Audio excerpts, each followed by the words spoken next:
Rock Jocks does not express the views of any Mountain West Conference members or their affiliates. If you smell what the Rock is cooking. Chucky and Caleb have a big day. Steve has a heart-to-heart with Brett Smith, and Air Force is just happy to get to play. All this, and it's almost time to talk hoops on this episode of Rock Jocks.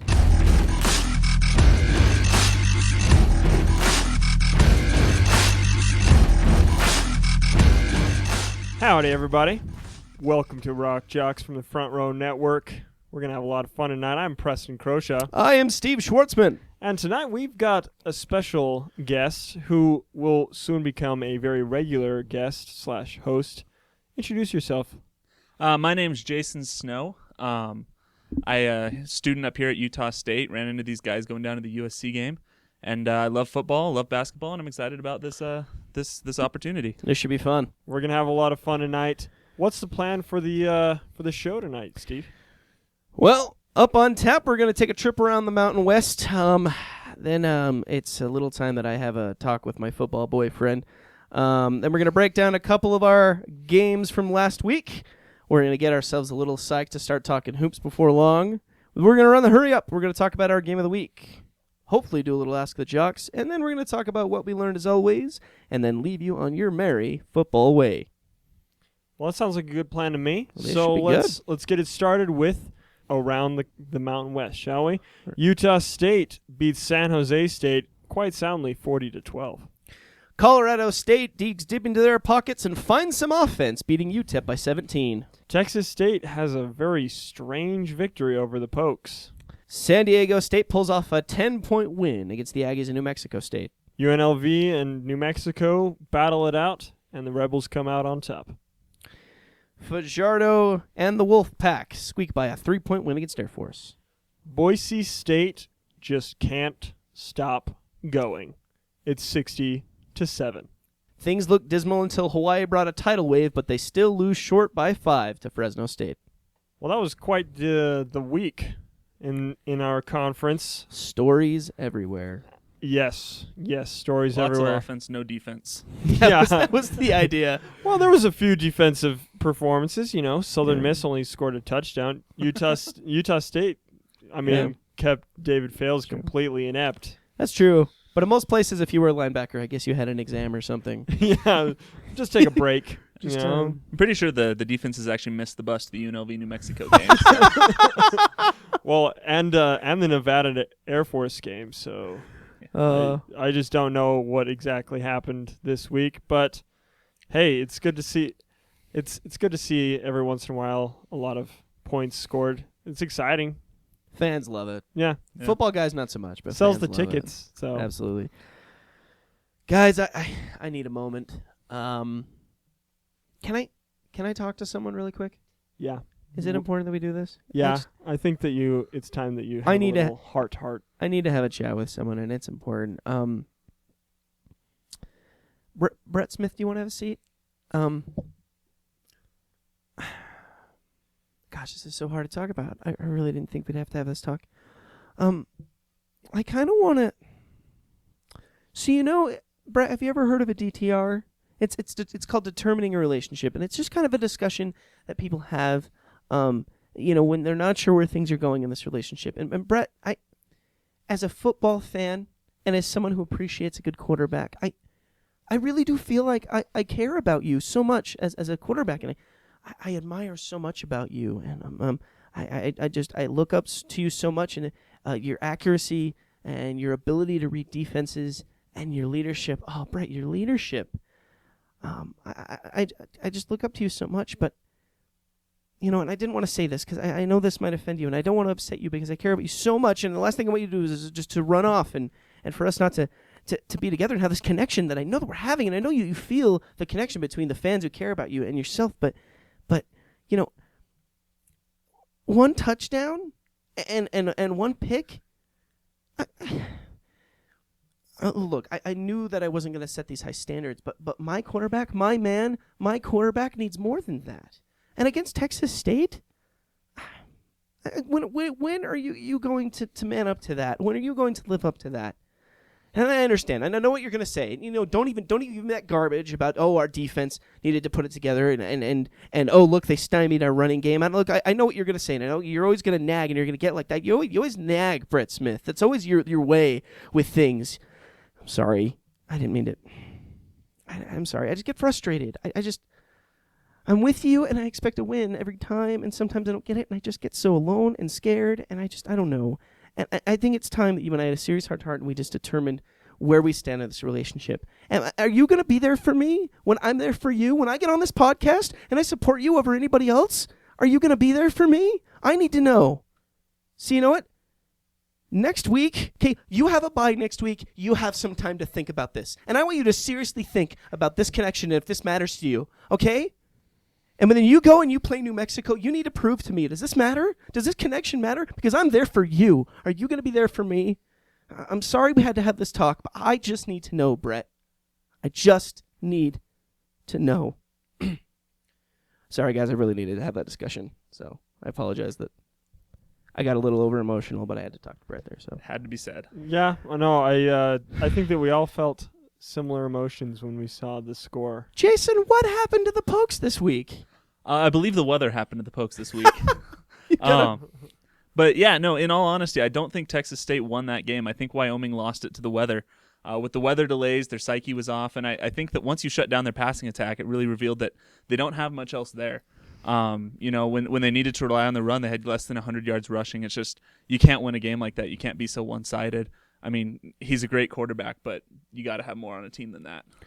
Absolutely, and I think this really exposed some potential weaknesses that Wyoming has with a strong lack of a running game. And I just think a big part of this is I just really feel like Texas State caught this front seven sleeping. Yeah, I think that Wyoming was definitely prepared for Air Force. You can look at that game, and they played very well against the run. But this game, it seemed like there was nothing that Wyoming could do on the ground, offensively or defensively. They were unable to stop the run. Texas State outgained them on the ground by 200 yards, which is unacceptable. And Brett Smith, he did pass for 100 more yards than Texas State's quarterback Jones, but still, that wasn't enough. You have to have some semblance of a rushing attack, and they just didn't have it. Yeah, I just think it all ends. That ground and pound was just a struggle, and that's frustrating. I don't expect a team like Wyoming. We've been so hot on Wyoming and so high on them. I didn't expect them to go undefeated. I didn't expect them to be BCS worthy, but I certainly expect them to have a bigger push against a team like Texas State. This was just, in my hands, a bit of a disappointing loss, and I hope that they can key things back together and get back into conference play and really make the noise that I, as a fan, know they can. Yeah, and I think that we've pretty well covered it, but it was disappointing to see Wyoming go down like this to a team that we expected them to beat quite handily. Like Jason said, it's hard to control the weather. That was a really long delay, and Absolutely. And they lost their mojo. I want to talk about a game really quick about the Rams. Okay. Of Colorado State. I'll tell you what, Garrett Grayson looked pretty darn good. His completion percentage wasn't fantastic, nor was his quarterback rating, but he had 3 touchdown passes and 307 yards. I'll tell you what, albeit they were facing UTEP, who isn't great, but they did pretty well. UTEP or not UTEP, if you'd have told me at the beginning of the season that at any point in the season Colorado State was going to drop 59 points on someone, I would have asked you what video game you were playing. Yeah. Because that was not something I expected. I was shocked when I saw that score. I honestly thought it was a typo. They really put a ton of points up on the board, and that's impressive for an offense like that. Yeah, I look at their attack was very balanced, and I think that they did pretty well. I think the Colorado State defense has been, hit and miss a little bit. They played really well against Alabama. This game they allowed 42 points, but the Rams are improving, and I'd have to say that I'm just going to jump right to divisions, but looking at the divisions right now, it's a very interesting dynamic going on. It looks like one division is improving and the other one is falling. Definitely. I think there's an elephant in the room with just how one's, rising and one's declining. And I see that you have a smirk there because it's your division that's on the rise and mine's on the decline. Yeah. I'm Team West and he's Team Mountain. And Team West, I don't know what happened. You know? On paper, when we were discussing this on paper, they should have been better. But anyway, back to Colorado State. They played pretty well. I was impressed with them. I don't know. Any other thoughts about that game? No, I think I'm much covered. I give my hats off to CSU. Way to push big points and to make that happen. Any thoughts there, Jason? Yeah, the one thing, just tying those last two games together with Wyoming and Colorado State, is we talk about them, and especially with Wyoming, we had high hopes at the beginning of the season, but they really are programs that are on the way up. They're going to be strong programs over the next couple of years.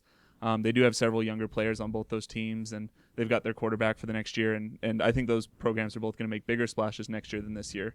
So, good to see. It's good to see that upward swinging momentum, and I think a lot of the teams in our conference have that. Really quick, I just wanted to recap a game that really surprised me. I'm sure that it surprised you guys as well. Derek Carr and the Bulldogs.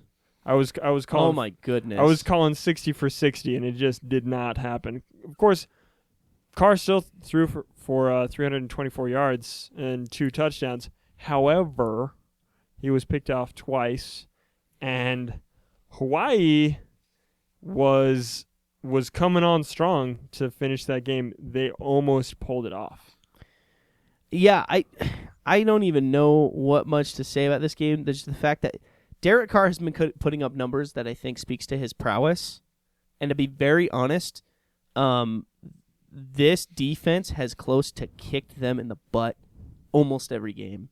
To the point where if I'm a Fresno fan, I am so annoyed by a defense that was supposed to be one of the most powerful defenses in the conference. It's almost frustrating to watch just how much more you have to pull out of Derek Carr to get a victory, to the point where if I'm Fresno, I'm more scared than I'm excited for their success. Yeah, Fresno just stopped scoring halfway through the third. They were completely inept, and it's not like they put in their subs. Carr and company were still in there. Josh Quezada was still running the ball. Martez Waller was still running the ball as well. These weren't second and third string guys. This was the first string, and they just were completely unable to do anything against the Rainbow Warriors in that second half. Yeah, I mean, Hawaii scored the last 34 points of that game, and if it weren't for an interception on Hail Mary, they very well might have won it. I mean, they were coming back strong, and they had a good chance at that game. So the thing about Fresno State is I've watched a couple of their games now, and their defense is really good sometimes. And the thing is, they don't have the consistency, and they don't have the discipline. They don't play 4 quarters of good D, and you really saw that against Hawaii. Once the D sort of shut down, they thought they'd won the game at 42-3 with the score. They sort of shut down there and never were able to get back. They just need to create that consistency so they can really be a top 25 team like they're ranked at. Yeah, we were just saying this is the weakest top 25 ranked team in the nation, without a question. I love the Bulldogs. I love our conference, and I think it's great that they're still undefeated, but they are looking liable to lose any week. Now, here's my question on it. I just kind of want to go on a 100-point scale. How much is their record about them being that good, by your estimation, and how much is it all other factors, luck, other teams shooting themselves in the foot? I'm 70-30. I think Fresno State's record is 30% Fresno State being as good as they are. I really don't think a few technicalities here and there, and they're not even close to their record, in my opinion. I think I'm going to go 65-35. Okay. I think that Fresno is a little bit better than you're giving him credit for, but that being said, the majority of their record is luck and just sheer Derek Carr having a brilliant moment late in the game kind of thing. It's just where, in my opinion, what it comes down to is, though to me it's 30-70, 29 of those 30 is their offense, and 1% is their defense. I don't want to come off rude, but I'm going to come off rude. I think in comparison to what they could be, this defense is playing awful, and it could easily bite them in the neck at some point. And we've said it so many times. Yeah. Yeah. I think that if you look at the games that they've played in the past, Cal Poly, they let them score 25. Rutgers, they let them score 51. This is a defense that has played a couple decent offenses, but once they get up against the San Jose State, against Utah State, they might let 60 points come into the game. And if the defense plays like that, there's no way they win those games. Absolutely. So that was just my kind of surprise game. When I saw that, how close that game was near the end, I was just glued to see the end, and it was a surprise. It was a shocker. Our game of the week last week turned out to be not very close, and I think we pretty much called it, Steve. On paper, this was supposed to be a lot better than it was, and Aggies just smacked the Spartans around. Pretty close. I think a lot of people were looking at the success rates of both teams last year and expecting them to be head-to-head. But to this, if you looked at it and just went matchup to matchup, it made so much sense that Utah State had the overwhelming advantage here, and it showed big.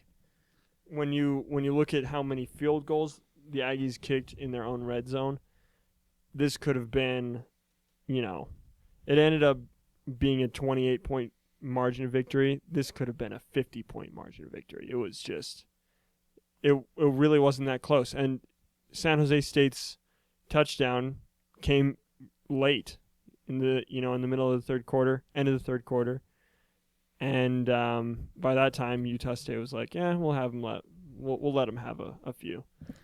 Yeah, and I think the interesting thing is that the really sexy opinion before the game started was to try to compare these two teams with having to replace their coaching staffs, moving into the Mountain West from the WAC. It was really sexy to try to make them the same team and make it look like it was going to be one-off. But when you look at the transitions that happened, I mean, San Jose State had to replace most of their coaching staff. They put in new offensive schemes, new defensive schemes. Utah State is extremely consistent, and I think you guys have mentioned this on the show before from what I've listened to, that they're really not the same team. Utah State is building from last year, and San Jose State is kind of restructuring from last year, and you really saw that in the way that the teams played. It looks like they're trying to redefine themselves, and when we did our preview of San Jose State, it just looks like there's too much change. When you're changing your defense to a 3-4 like they are, and then moving from the pistol offense to a pro set offense, it's hard to make those adjustments, and so far they have been completely unable to. Absolutely.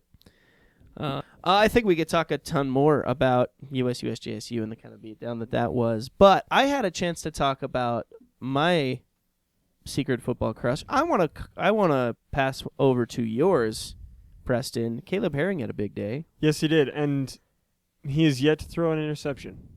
I'm just going to throw that out there. I didn't know that. Yes. Huh. He has yet to throw an interception. Right now he's a scoring machine, and he might be the the Messiah of the Rebels. You know what I'm saying?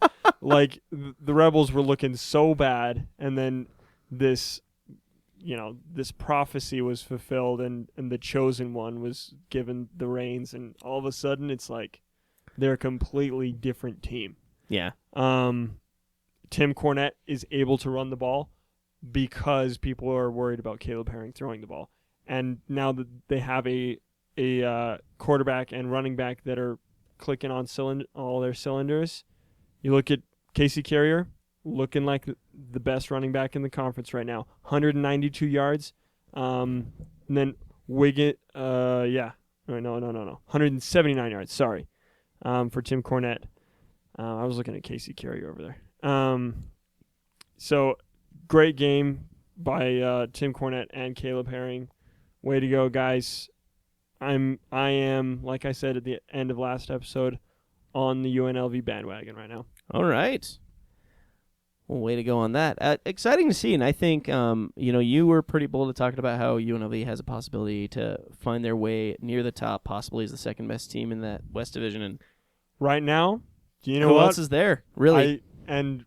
We were just talking about it. Fresno looks awfully vulnerable right now, and if Caleb Herring can take advantage of that really inconsistent defense, you know what? There's no reason to think that the Rebels are out of the Mountain West Conference Championship game. This guy's bold, but who knows? I'll just throw one thing in there. I think it's interesting. Caleb Herring is really good, but without Devontae Davis, Devontae Davis is pulling in about 40% of the team's total receptions, and he's averaging 17 yards per reception. He's ridiculously good. And I think that those two together, it's kind of like Steve Young and Jerry Rice, where they just take off and they can do great things together. So I'm really impressed with both of them, especially Devontae Davis. I think he's a great wide receiver. Awesome. Amen to that. Absolutely. So that was some of our thoughts about last week's games, really quick. And I want to throw it really quick before we talk about next week and get to our discussion. Really quick segment, just a couple of segments I want to talk about. We have our game of the week. This is our Mountain West Conference name of the week. You guys know that I have a big affinity for awesome names in the conference, and we have many of them. So this is our... And I hope this comes off as cool as the last one did. But this is our Mountain West Conference name of the week. How'd that go? Did you guys like that? That was pretty good. That was good. I liked I it. got a voice. I see. We'll see if that works. But I just love thinking about how we recorded that, and our guest Kyle Haywood, he's actually in studio he's today. sitting here now. Yeah, he's sitting next to us. So- And when his reaction to that was like, what just happened? Like, Who are these people? Yeah. But yes, name of the week, and I actually want to give a quick nod to CSU with this. Again, big offensive plug. It's nice to have a chance to talk a little bit about the Rams, but I've got to talk about their running back, not only because he had a huge day, because he's got a name that I think is interesting for a much different reason. We have been big on some names for sounding like football terms. We're big on some names because they're crazy long and interesting. This one is just fun. It's just fun to say. So CSU running back, Capri Bibbs. Capri Bibbs. I don't even know what continent that comes, what the root of that, I don't know. I have no idea. But I can't make fun of a guy who had 147 yards and 3 touchdowns over the weekend. Great job, Capri Bibbs. That's 2 items of clothing if you think about it. Yeah, That's part of exactly. pants and part of a shirt. I was That's really actually what trying that to is. figure out what it would become if it was together, like capri pants turned into a bib. It's a Capri bib. Some You Capri Bibs. Like it's the latest. It thing only in goes fashion. halfway down your stomach. Would Old Navy not sell Capri Bibs? That's totally an Old Navy thing. or a bib Capri. Or Bib Capri. Hey, might as well give a social media plug with that. If you have an idea of what a Capri Bib is, send us your drawing at MWC Rock Jocks and tweet us your drawing of a Capri Bib. G-rated, we're a family show, but Capri bibs. send us what your thought of a Capri Bib might be. I think that'd be interesting. Well, So thank that you was very your much, Steve. name of the week. Tune in next time. Awesome. We have some fun discussions. I'm loving it. around So the next thing we want to do, we want to have a really quick discussion and just kind of touch on this because this is a big story, not only in sports but in the news. Obviously, there's been a lot of hubbub about the government shutdown and situations like that. One thing that a lot of people may not know is that does not just affect government officials, but also defense in situations like that. And one of those situations is sports and those effects and groups. And us being the Mountain West Conference, getting a chance to host Air Force, there was a lot of question this week, and I know my guys are sitting at the edge of their seat, my partners right now, ready to talk about this. There was a lot of scare this week that Air Force didn't get a chance to play this week and when they would get a chance to play again. And I just want to talk a little bit about what this discussion is like. If you're Air Force, what's this environment like? What's going on through your head? What is the situation like? I just think that this is such a strange thing to happen that to not give it any attention would just not make any sense. So, well, we're never going to see this again. yeah. Well, hopefully. You have to pray. Yeah. So this is a very unusual situation, but, Air Force is playing Navy this week, and those are 2 service academies funded by the federal government. And with the federal government shutdown, they essentially said, we're going to be canceling these games until further notice. And that doesn't just affect Air Force and Navy and Army, but especially the Mountain West. Air Force and Navy are independent, and they don't, have that conference affiliation, but Air Force is in a conference, and it's our conference. So it's kind of a big deal, but we are glad to say that the Secretary of Defense has approved, and I love that it had to go to the Secretary of Defense. It's like, sir, we have this Straight to the top. yeah, we have this paper that we need you to sign that Air Force and Navy and Army can play their football games this weekend. It's like, Yeah. oh, okay, awesome. Thanks for doing that because we Yeah. would have been ticked. Yeah, it would have been rough not having any football. I mean, we still would have had other games, but especially the men who take on the service academy, because they do go into the service after they're done with their football, and they do provide that for the country. It was good to see that there were several private individuals that were wealthy and also some corporations. I know we mentioned earlier United Airlines that sort of were willing to step up to the plate and fund that, and that was good to see, just to see that people really want that football to exist and for that fun. I do think it's funny. He goes to the Secretary of Defense. He might be worried about like Afghanistan or Turkey or any of those places, but really what matters is football here at home, and that's what's important to me. That's what I'm going to be voting on. So good job, government. But truthfully, I mean, when you sit and think about it, and you think about Americana and what our culture is like, there are a few events as special as a sports fan, regardless of how good the teams are, much like the Army-Navy game.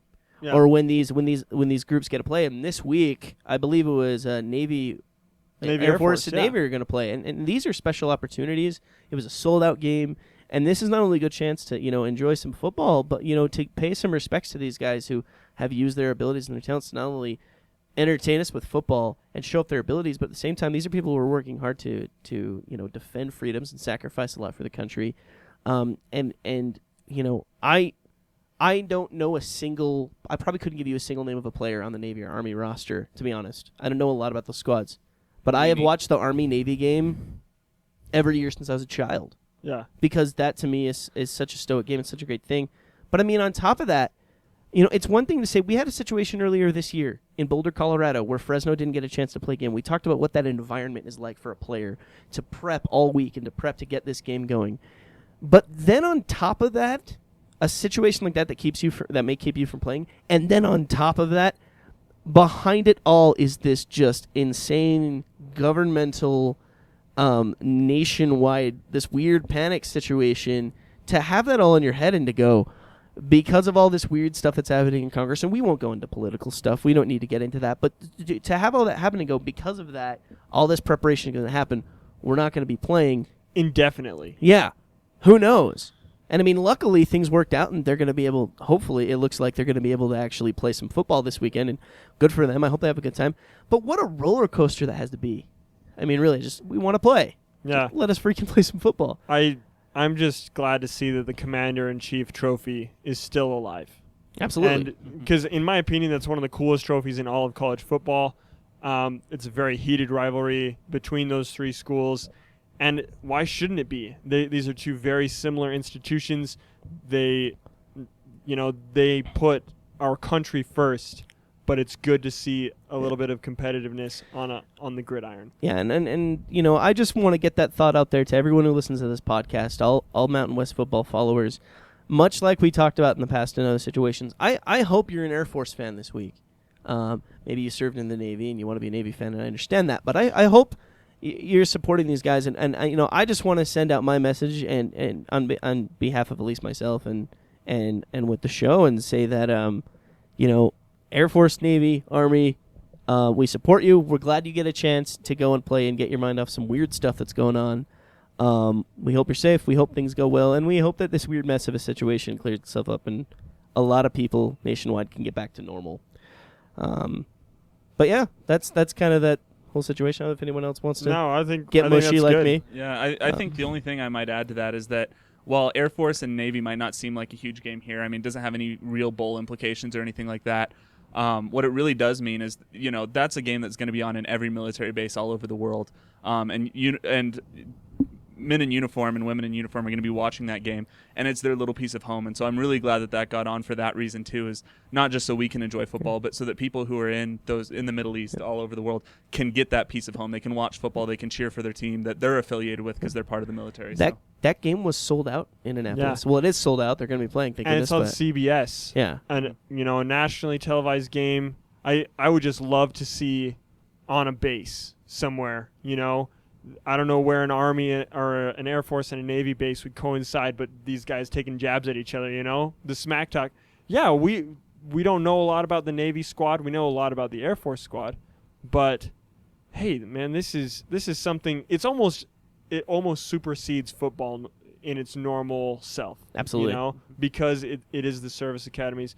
Anyway, I think we've covered it pretty good, but it's just good to see that football will be played. Yeah.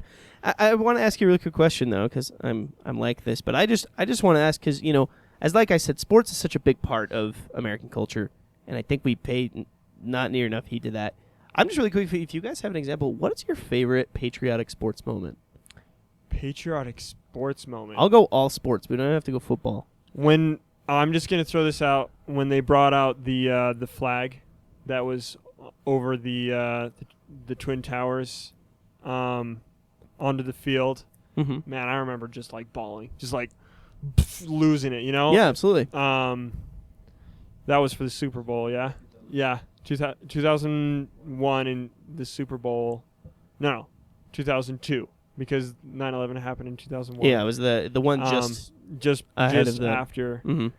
But when they brought that out and there was that moment of silence, that was an incredible moment. Yeah. Hopefully this isn't seen as the cliche, but even though I don't remember it as a kid, the Miracle on Ice. Oh yeah. Just that. How did I not think of that? What it meant to our country and what it meant to the entire war. It went beyond sports and it turned into politics. It turned into world affairs. And it really showed that the U.S. can maintain its dominance, and even inside of a hockey rink, that the Miracle on Ice, the movie, the actual story, it's all super motivating and very patriotic. Absolutely. I know one is interesting to me. I'm one thing that I probably won't get a chance to talk a lot about on this podcast ever again after this. I'm a huge baseball fan. I grew up in Los Angeles. I'm a diehard Dodger fan. By the time this podcast comes out, we'll be probably in the middle of Game 1 against the Braves in the playoffs, and I'm going to be in my Dodger blue, going nuts. And I love baseball, and I remember the first game that was played was, I think it was Cardinals-Cubs, I believe, something of that nature. And Jack Buck, longtime Cardinals announcer, got up and read a poem, and then that he wrote about the situation. This was just after 9/11 had happened. And he got up and he said this iconic thing that they record a lot. And he goes, "The question has already been answered. Should we be here? Yes." And everyone goes crazy. And if you know anything about baseball, Jack Buck was this amazing guy. And that was the moment for me that helped me realize, I was 12 when 9/11 happened. We were all various ages. And I didn't really comprehend what that meant. But that was the first moment I finally sat and realized that sports is a healing agent. And it does a lot to a lot of people. And it's been like that so much for me. And I loved that moment. And I look back on moments like that when people talk to me as a sports fan and go, "Why do you care so much about guys who throw balls around a field?" I go, it's moments like that where it's used as a healing agent, where it's used to matter and to support people. And that's why I'm so happy about the chance that these armed forces get a chance to play some football. Because sports is a healing agent. There's a lot of weird stuff going on right now. And, you just look at the situations like Boston Strong. Mm-hmm. Absolutely. Absolutely. After the bombings of the Boston Marathon, that everyone in that entire city came together. We can finally take a step back and say, you know what, this may not be life-changing or world-altering, but we're going to sit down and enjoy a good hour and a half or 3.5 hours of athletic competition, and it will make me feel better. Absolutely. So let's get all the mushy stuff aside. I'm glad we had a chance to chat some stuff. Absolutely. We could probably cue in some piano music. I don't know.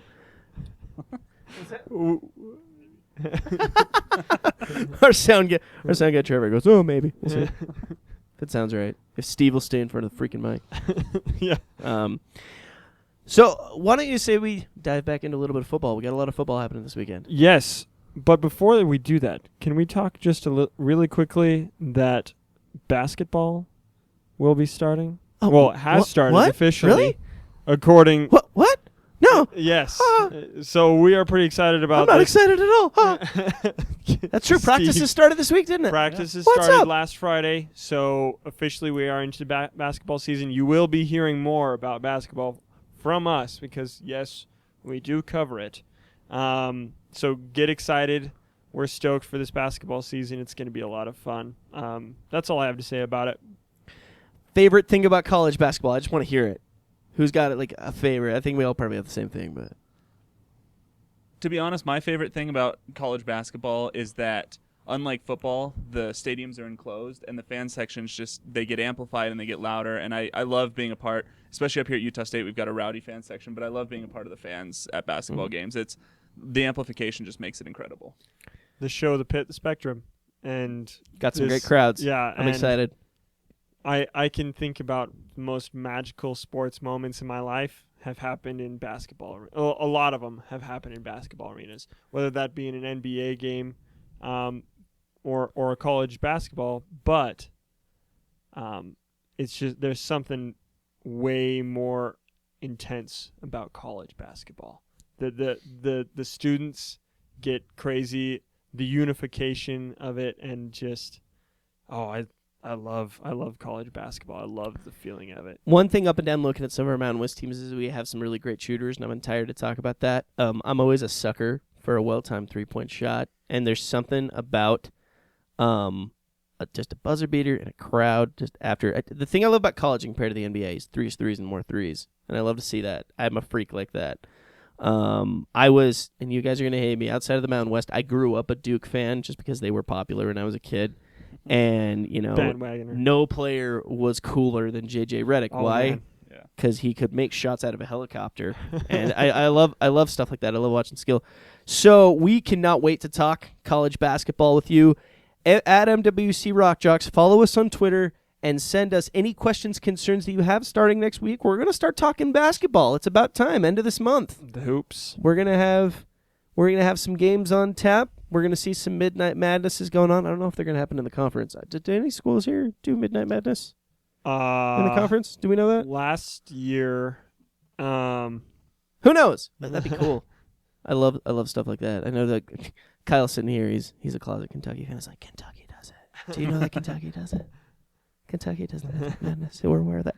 Anyway, basketball. We love to talk about it. Send us your thoughts, and we'll start talking about that next week. But we have a job to do, and that's to talk football, and let's do it. You guys want to run the hurry up? Let's do it. Let's run the hurry up. Next play. We start off the week, BYU at Utah State. What do you think about that one, Steve? Well, you've got Utah State with a possible national discussed quarterback, and then Brigham Young with a running back who pretends to be a quarterback. Big win for Utah State on that one. What do you think, Jason? I agree. I think that the defense of Utah State is going to be able to keep BYU's quarterback Taysom Hill in the pocket, and because of that, they're going to struggle. Utah State puts up a few good points. Utah State with a solid win. Okay, we talked a lot about the fact that Air Force and Navy is going to happen all together. Preston, your thoughts? I think that Air Force is going to play a really good game, but I've got to give just a little bit of a nod to Navy for being at home. I think that they're going to be able to deal with the emotion of all of this a little bit better, sleeping in their own bed. I agree. I think that Air Force plays strong. I really want to root for them. I always root for my Mountain West teams. But unfortunately, I think Navy has the edge on this one. I don't think Air Force has enough dimensions to their team to win this one, especially since they're out two quarterbacks. I just don't know that Air Force has the offensive power to overdo that, especially on the road. I'm also going to say that Navy most likely is going to pull together the winning uni, because lately they have put together some pretty uniforms. Yes, they have. So we'll watch some Navy. Fresno State heads to Moscow up north to play Idaho. How do we feel?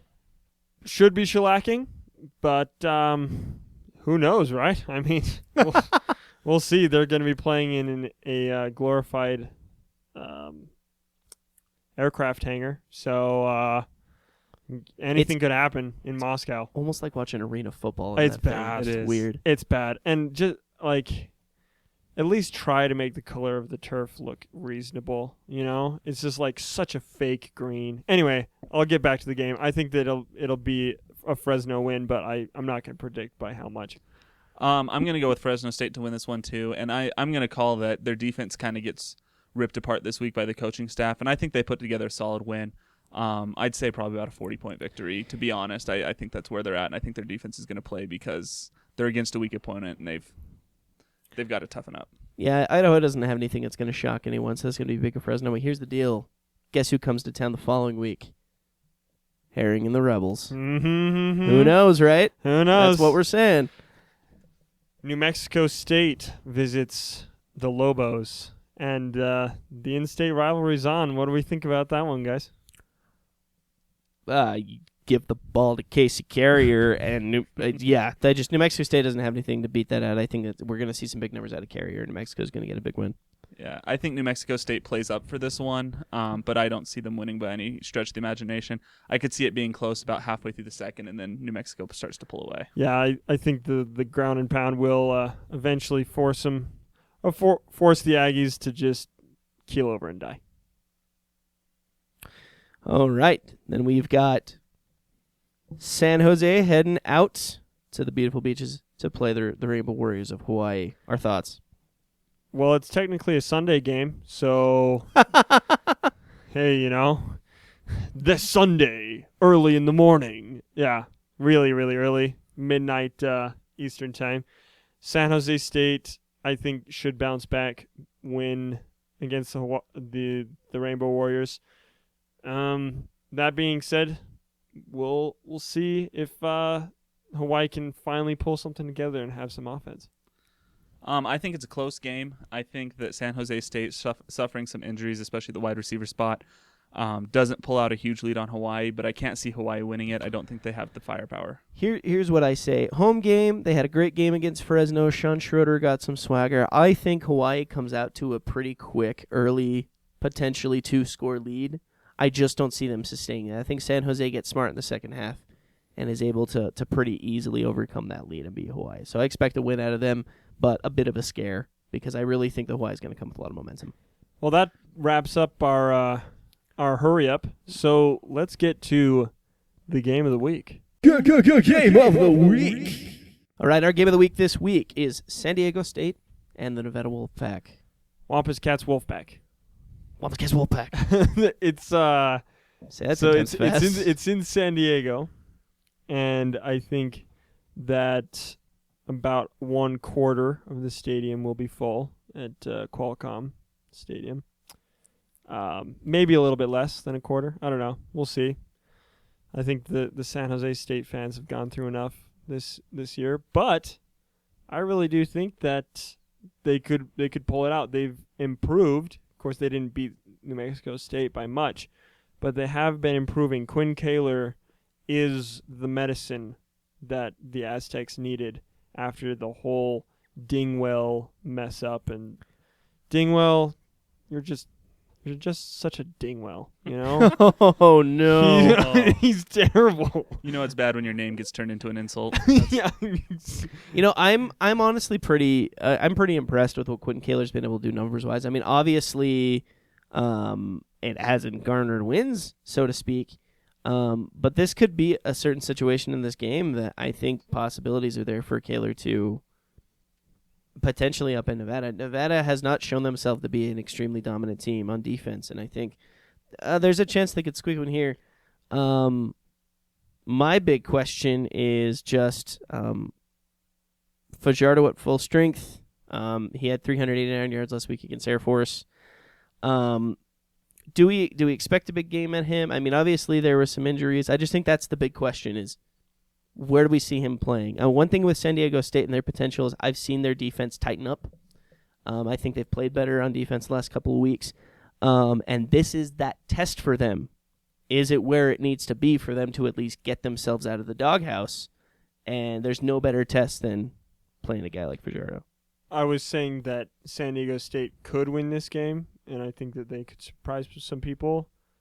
But Cody Fajardo is just awfully good. So yeah, I'm saying I'm gonna just say I will delay my prediction until later when we're doing predictions. But this will be a very good game, and that's why it's the game of the week this week. So absolutely.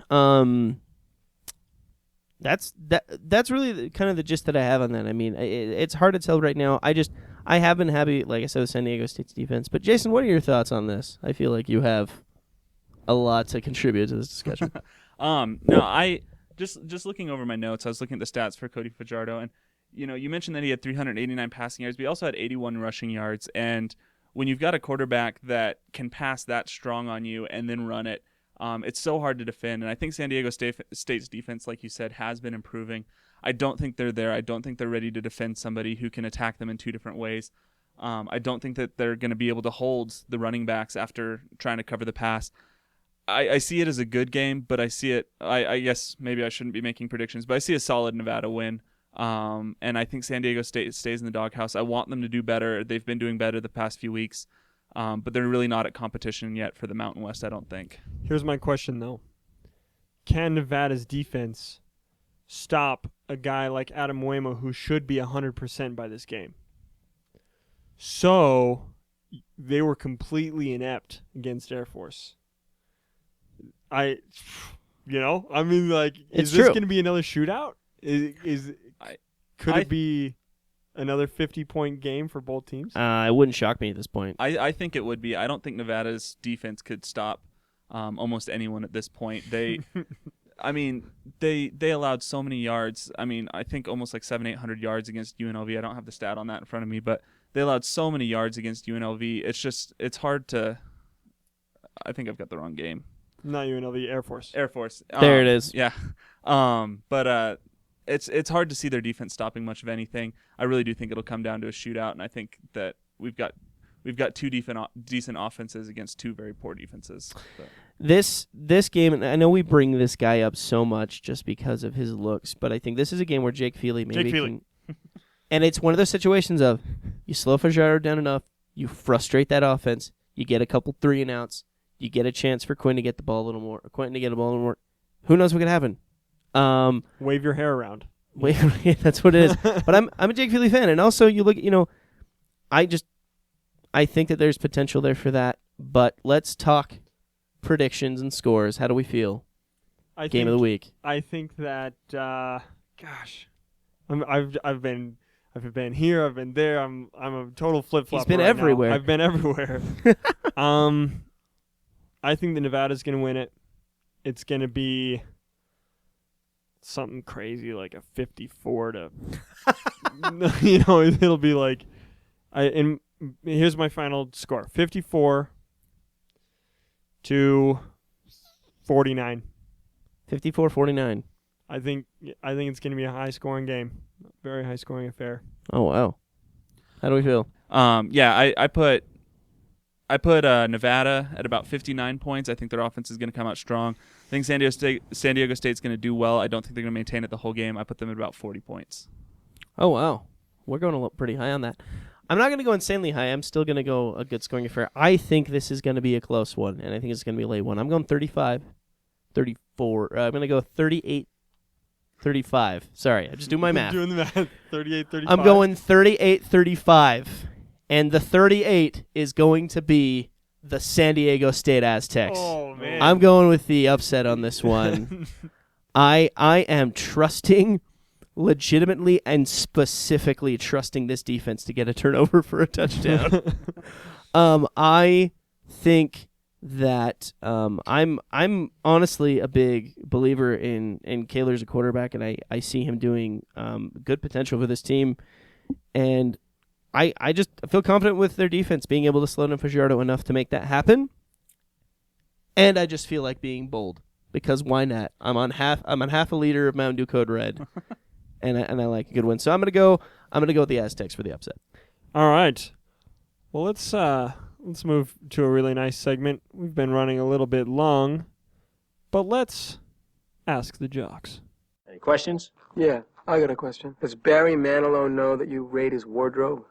All right, we're going to turn it over to Jason and read the tweets. All right, I am the tweet reader. I am the official tweet, apparently. So I'm going to read the tweets that we've got in, the questions that we've got in. The first one from Trevor Weller.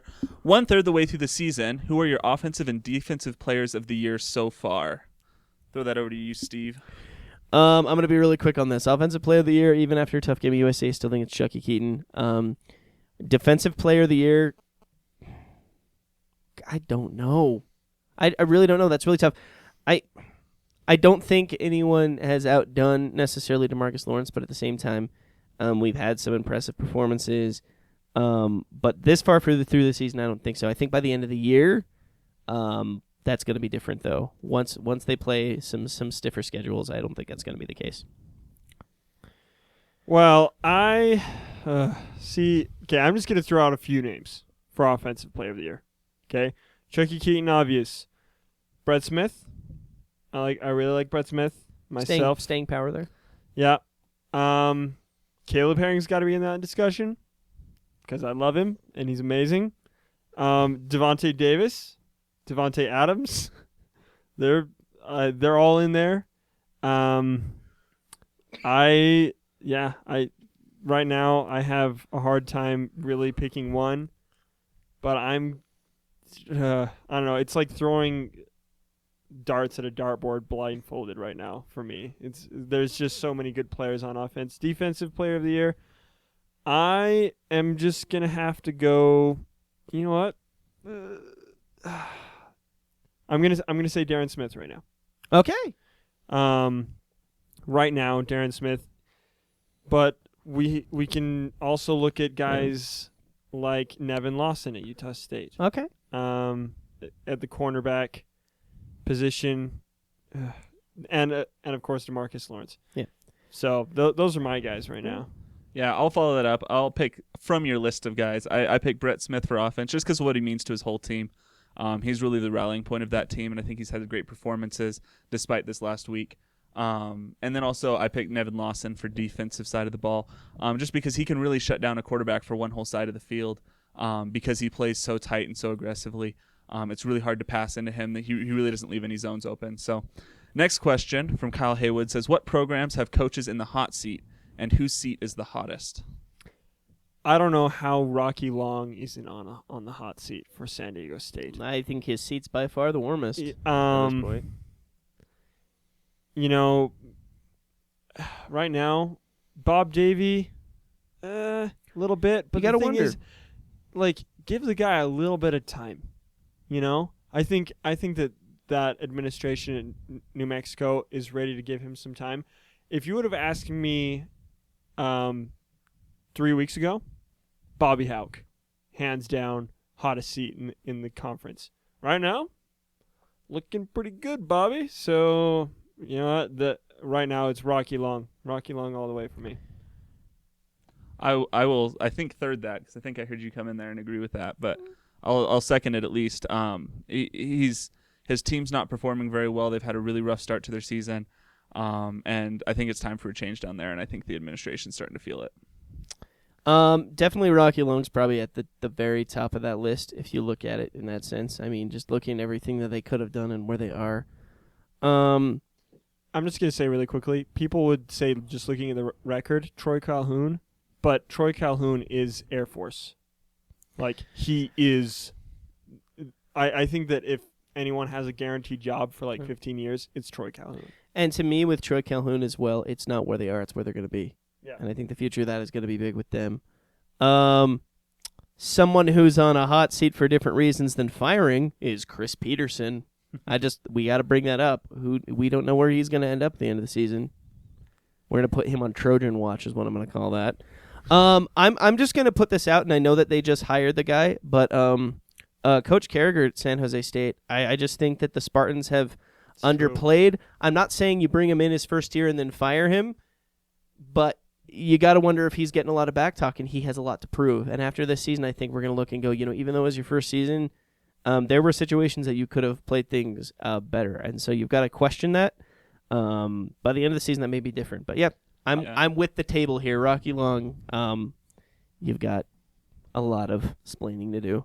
Yeah, and at San Jose State, I think you've really got to look at what kind of recruiting class he brings in over the next year or two before you make the firing decision.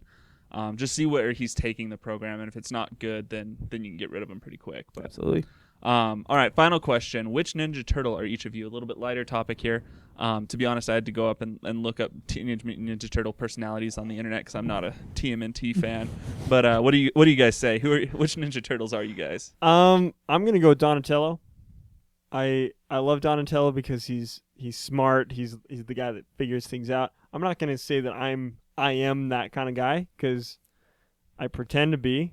But and then I love the bow staffs. Little unknown fact about Preston. I actually studied martial arts for 3 years, and my weapon of choice was the bow staff. So there you go. To be one, I mean, Child of the 90s, Steve. I'll tell you who I wish I was and probably who I really am. Okay, so let's be honest here. I want to be Raphael. because he's BA. But I don't have the pectoral muscles for that, and I'm not tough enough. But who I really am is Michelangelo, dude. 100% San Dimas Michelangelo. That's me. That was a Bill and Ted reference, by the way. Well, you look at Bring 2 and 1. Well, Steve is Michelangelo because he's just a jokester and like, whatever, man. Yeah, let's get some pizza. Pizza. That sounds fantastic, by the way. Yes, it It's does. now 1 a.m. Jason. Yeah, I'm gonna have to go with a mix between Raphael and Michelangelo. I have a bad boy past, but I've become much more fun loving. I went from liking like System of a Down music wise. Kyle's losing it over on my right side. And I have sort of a rough past, but now I'm kind of fun loving. I went from loving System of a Down as music goes to loving like Jack Johnson, and so I've sort of seen this transition. Now I'm a Michelangelo. So loving System of a Down automatically makes me Raphael. All right, whatever. I'm cool with that. Jason- I'm going off the Wikipedia definitions of personality, so I think I've seen the cartoon once. Jason, I need you to do me a favor. Whenever we bring you on as a guest, can you promise me that you will start at least 1 point each show with "I kind of had a bad boy past"? I will. You are now officially the Chris Kirkpatrick of the Rock Jocks crew. I kind of had a bad boy past, but I'm gonna pick the Rebels on this one. Says Jason. All right. I'll write that down. I will do that every week from this point on. That's our new challenge. The great question, though. I kind of Jason's bad appreciate boy that. past moment of But the week. for the record, let me get it up before the record because I'm a big '90s guy. I'm a little Power Ranger of a Ninja Turtle guy. I just need to let the record show I'm the Green Ranger. I'm not the White Ranger. We'll talk about this later. He's wearing an Angel Grove T-shirt with the Jurassic Park insignia, but it says Angel Grove, and it's the Tyrannosaurus Megazord instead of the Tyrannosaurus. I'm impressed you remember the name of that. Yeah. Like I remember the visual, but I did not remember the name. The Yeah. Megazord? Oh, Yeah, man. the How do you Megazord. forget that It's name? the Tyrannosaurus Red Dragon Thunderzord. So, All that was right. the Ultra Zord. We'll stop. This is not Best Power Rangers question podcast. of the week. Best question of the week. All right, guys. Let's wrap it up. What did we learn? Start with Jason. Jason, let's start with you. What did we learn?